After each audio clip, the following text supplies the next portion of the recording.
बड़ी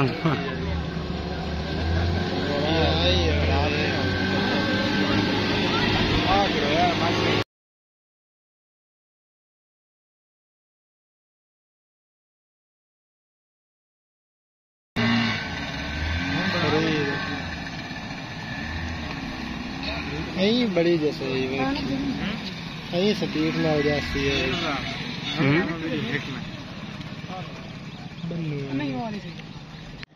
अस्सलामुअलैकुम, तुसी देख रहे हो पाक पतन पंजाब टीवी ते मैं ताड़ा मेजबान मोहम्मद मुजम्मल।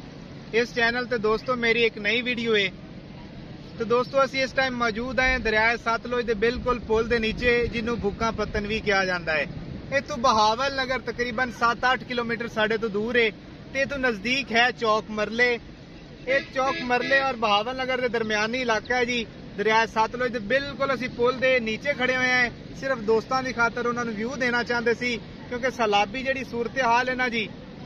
पानी का रेला तकरीबन इस टाइम 2 तो 3 लाख क्यूसेक सतलुज तो गुजर रहा है। दोस्तों की रिक्वेस्ट है सी कि सानू पानी का जिहड़ा व्यू है ना जी वो दिता जाए।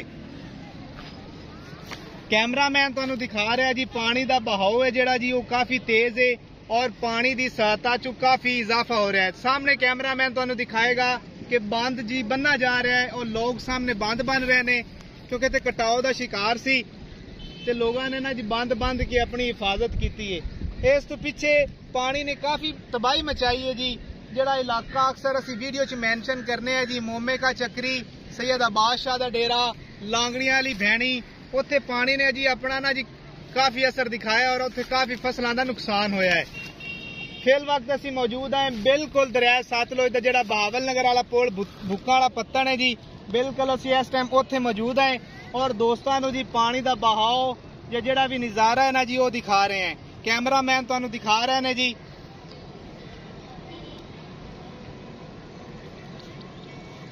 उस तो बाद असी मुंसलिक है गए जी नीली दी मैह नाल।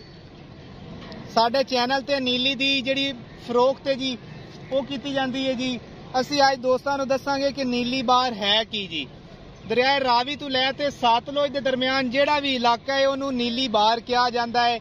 नहरी निज़ाम कायम होने तो पहले जिथे घने जंगल हुंदे सी उस इलाके नूं बार कहंदे ने, और पहले इस दरिया का जिहड़ा पानी सी जी, जिहड़ा हुण तां बिल्कुल मिट्टी तरह है, पहले बिल्कुल सफाफ हुंदा, साफ शफाफ पानी सी जी।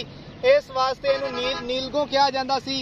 इस वास्ते इस इलाके का नाम नीली बार फिर कहा जाता, जिंदे च काफी सारियां होर भी बारां ने, संदल बार, गोंदल बार, गंजी बार। असी इस टाइम मौजूद हैं जी नीली बार दे इलाके दे विच। कैमरामैन तुहानू चारों तरफ दिखाएगा जी। जिहड़ी भी पानी की सूरत हाल है वो काफी बतदरीज इजाफा हो रहा है।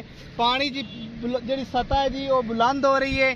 कैमरामैन साइड दे भी तुहानू दिखा रहे ने फसलां जिहड़ियां वो ज़ेरे आब आ चुकियां ने। पानी काफी नुकसान कर रहा है।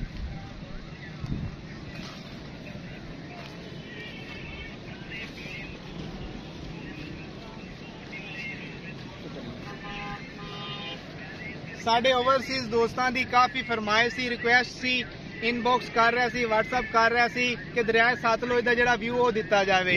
जिंदे विच साडे दोस्त हैगे ने हाजी आजम घुम्मन साहब, वो मुकीम ने जी सऊदी अरेबिया, उन्हां दी काफी फरमाइश सी। उस तो बाद राणा नईम साहब कुवैत विच मुकीम ने, अख्तर चट्ठा साहब, उन्हां दी भी है सी फरमाइश कि जनाब कुवैत तू कि सानू जिहड़ा नज़ारा है जी वो दिखाया जाए, पानी की जिहड़ी सूरत हाल है उस नाल आगाह किया जाए।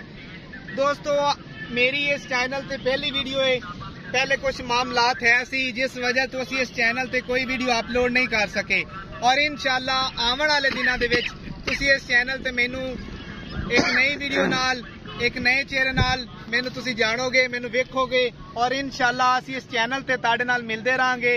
और तुसी बड़े अच्छे दोस्त हो, सारे ही जिहड़े साडे व्यूअर्स ने बहुत ही अच्छे ने, सबसक्राइबर जितने भी ने सानू बड़ा ही प्यार देंदे ने, बड़ी ही मुहब्बत रखते ने। काफी दोस्तों की फरमाइश थी कि काफी अरसे तो तुहाडा चैनल पाक पतन पंजाब टीवी बंद है, लिहाजा उस ते एक वीडियो अपलोड की जाए। दोस्तों ये जिहड़ा जिंदगी का उतार चढ़ाव हुंदा है ये भी एक दरिया की मानंद है। ये दरिया च कदे कटाव आ जाता है जी। आ देखो एक जमीन है, इनू कितना कटाव लग चुका है। इस तरह जिहड़े असी हैगे इंसान, सानू भी कटाव लगता है, ਸਾਡੀ ਜ਼ਿੰਦਗੀ ਦਾ ਜਿਹੜਾ ਬਹਾਓ ਹੈ ਉਹ ਕਦੇ ਤੇਜ਼ ਹੋ ਜਾਂਦਾ ਹੈ ਤੇ ਕਦੇ ਆਹਿਸਤਾ ਹੋ ਜਾਂਦਾ ਹੈ। ਬਾਕੀ ਇੱਜ਼ਤ ਔਰ ਜ਼ਿਲਤ ਦੇਣ ਵਾਲੀ ਜ਼ਾਤ ਹੈ ਜਿਹੜੀ ਉਹ ਰੱਬ ਤਾਲਾ ਦੀ ਹੈ।